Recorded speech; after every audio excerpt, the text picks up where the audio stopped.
today I will be going to the Natural Museum of Shanghai. Let's go.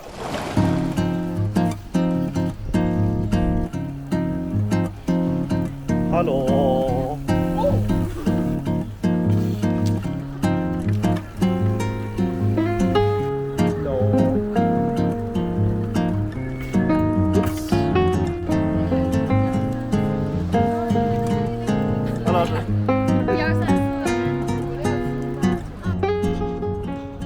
The Natural History Museum is located near the heart of Shanghai and is home to many artifacts from around the world. As the name suggests, it focuses on evolution and preservation. Ultimately, the goal is to educate the masses about how mindful we should be as we progress as part of humanity. 美诗老师 Once we arrived, I bought my ticket for 12 yuan since I'm a student, or you'd have to pay 30 yuan for the adult ticket.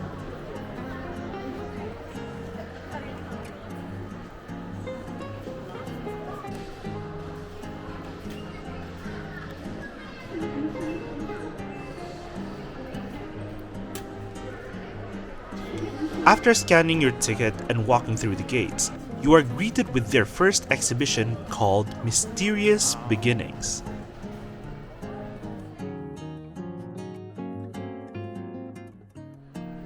Contrary to most exhibitions, it doesn't start off with a big bang.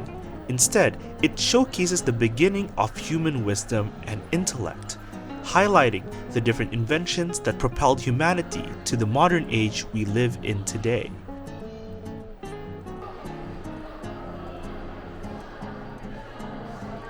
As we get deeper into the hall, you would think that you had just stepped in the opening scene of Attack on Titan.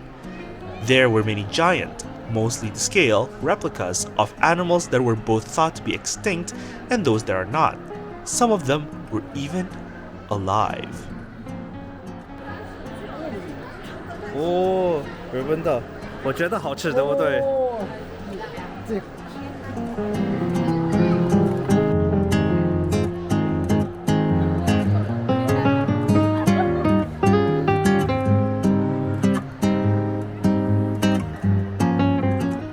Jasmine, can you please introduce your little friend there?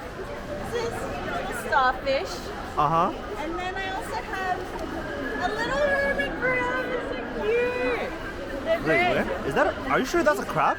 Yeah, behind him. Look behind the starfish. Oh, It's a no. crab. All right, that is. It's called a hermit crab. Deeper into the museum we go, we get to see preserved fossils, arguably a staple to natural history museums.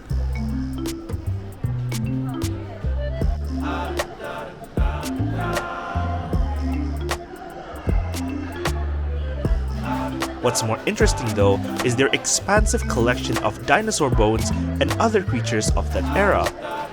There was even a replica of the extinct and famed dodo bird, as well as mammoths and the sword.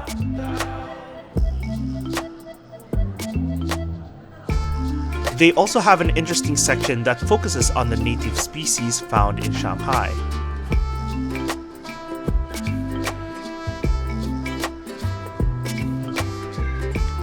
I was getting a bit tired, so I dropped by their cafe with delicious looking pastries until I realized that my wallet has been going on a diet on the past few days. But hey, if you ever want to, the cafe looks comfy and you'll get a decent view. The next section I explored was the survival skills section that has dioramas accompanied by explanation on how different animals have evolved and learned to adapt to their surroundings for survival. I'd like to mention that all of the explanations are written in both Mandarin and English, so this place is very accessible for me.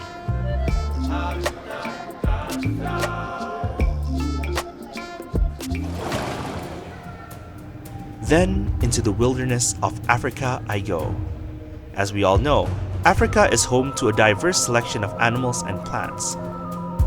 Here you get to see a large selection of them.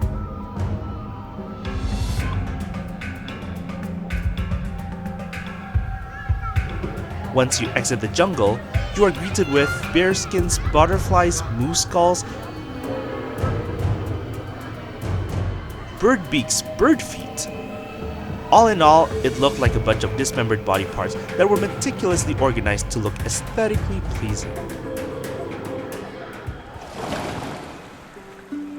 I went to Africa, so what's stopping me from exploring the Arctic?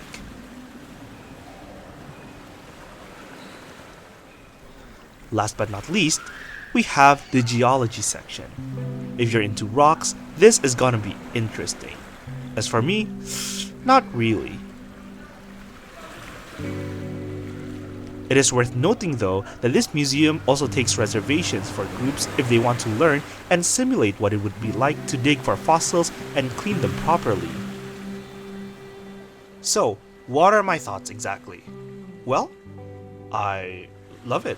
I never liked the concept of zoos to begin with. I do believe in having safe, enclosed spaces to make sure that we keep the animals that are endangered alive, make sure that they don't go extinct. But I'm also aware there are many zoos that are not necessarily taking the best care for their animals. There are some animals that are kept in zoos that weren't meant to be kept in zoos in the first place. They are meant to be out there in the wild. The Natural History Museum of Shanghai gives a very good alternative so that people are able to see very lifelike and real life sized animals, creatures that they can interact with, that they can learn from, while also making sure to protect the animals and making sure that they don't become simply furniture for people to admire. Not only that, but this place is cheap. Like 12 yuan is cheap. That's not even $2 right now.